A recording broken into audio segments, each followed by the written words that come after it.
מוכנים כבר ללכת אל הסיבוב הבא, ובינתיים עוד הצצה אחת אל הפינות לפני שנתחיל עם הסיבוב הזה.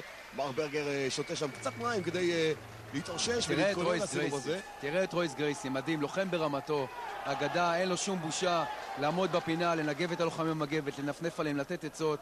פשוט תענוג האיש הזה. למה בושה? למה בושה? זה כבוד גדול בשבילנו שגרייסי שם, כבוד הלוחמים הישראלים. אנחנו כבר צוללים לתוך הסיבוב השלישי, והסיבוב הזה נפתח מיד על הקרקע. מיד על הקרקע, ומשה קייץ שם כמעט מצליח להיכנס לגארד.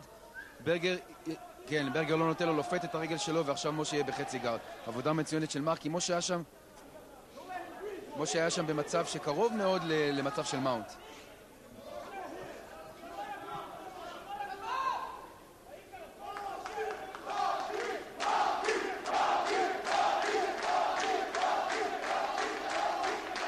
הפתיע אותי מאוד עד עכשיו, אלון, שברגר באמת לא ניצל עד הסוף את הידיים הארוכות שלו.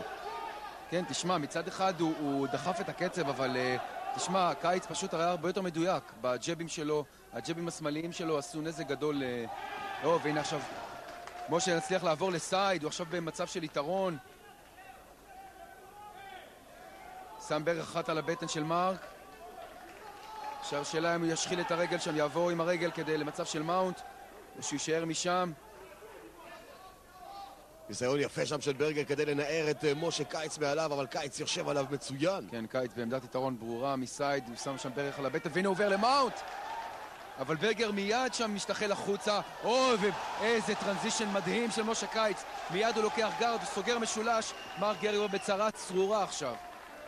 זה היה מעבר יפהפה של משה קייץ. קייץ הגיב מהר מאוד לניסיון הזה של ברגר. כן, ממצב של מאונט, ברגר יצא החוצה, ובשנייה שהוא יצא, משה קייץ הכין לו שם מלכודת, קפץ, תפס לו גב, הוריד אותו, סגר משולש. עכשיו הוא ינסה לעבוד שם על מטה לאו, על חניקה. מנצל את זה שיש לו רגליים ארוכות, ולברגר יש גוף יחסית דק. סוגר שם משולש, יהיה קשה מאוד לצאת מהמצב הזה. אבל תשמע, אם יש מישהו שיכול לצאת, זה ברגר. גרפלר נפלא בפני עצמו. ברגר מכיר את האיכויות של משה קייץ ויודע עכשיו שהוא צריך לנטרל את הניסיון הזה של משה קייץ להכנעה. ברגר עכשיו מסתובב. עדיין יש לקייץ את הגב של מרק ברגר.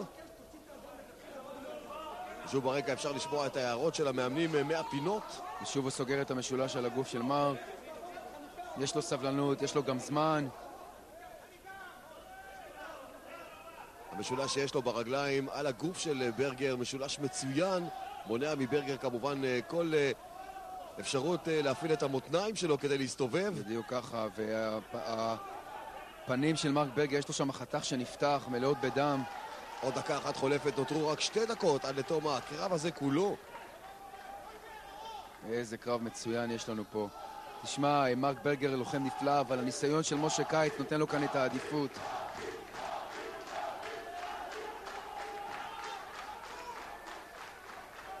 חיכינו כל כך הרבה, 3 סיבובים מול עידו פריאנטה ועוד 2 מול מרק ברגר כדי לראות את יכולת הקרקע הנפלאה של קייץ, אבל עכשיו הוא מדגים אותה כאן בצורה פשוט מעוררת כבוד.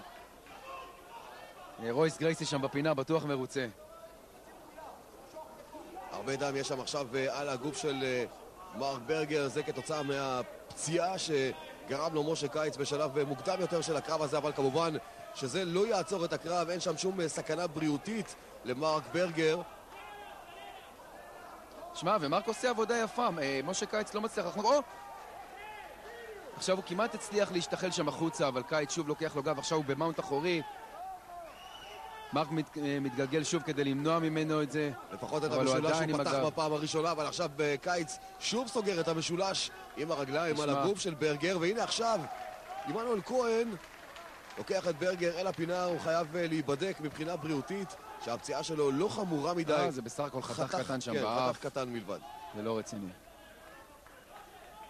תשמע, מרק עושה עבודה טובה להצליח ככה להימנע מחניקה אחורית, שאתה במשולש אחורי של גרפלר כמו משה קייץ, זה לא פשוט בכלל.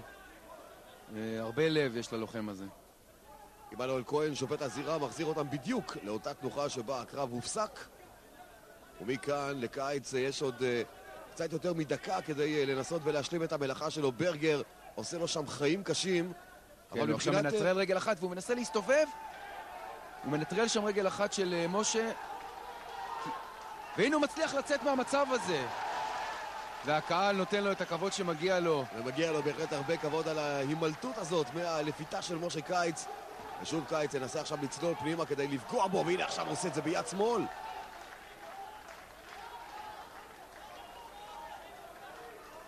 קיץ מנסה שוב לתזמן את הצלילה שלו פנימה, בינתיים משגר שם בעיטה אל הירך של ברגר. הידיים שלו קצרות מדי בכדי להגיע מהמצב הזה ולפגוע בברגר. כן, הוא לא רוצה לזוז אחורה ולתת למרק לקום, זה בטוח, אבל השופט עושה את זה בשבילו. מרק ברגר חייב ללכת כאן. והקרב הזה מסתיים. איזה קרב, בועז, זה לא ספק הקרב של הערב.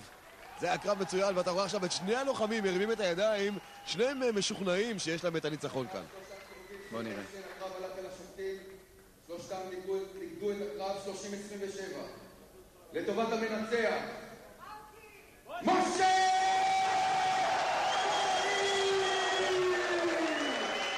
החלטת שופטים אחידה נותנת הניצחון למשה קיץ. בואו נשמע אותו מדבר ומספר על הקרב הזה.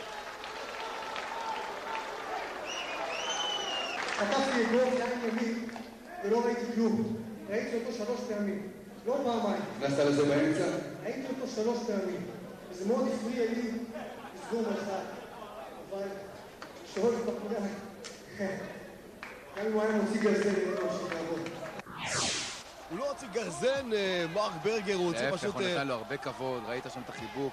הוא הוציא מהלומה אחת שעשתה הרבה, ובגלל זה קיץ ראה אותו 3 פעמים. שוב, אלה התמונות מהקרב הזה. אכן, קרב מדהים היה כאן בין השניים. מרק ברגר יש לו עתיד גדול בתחום.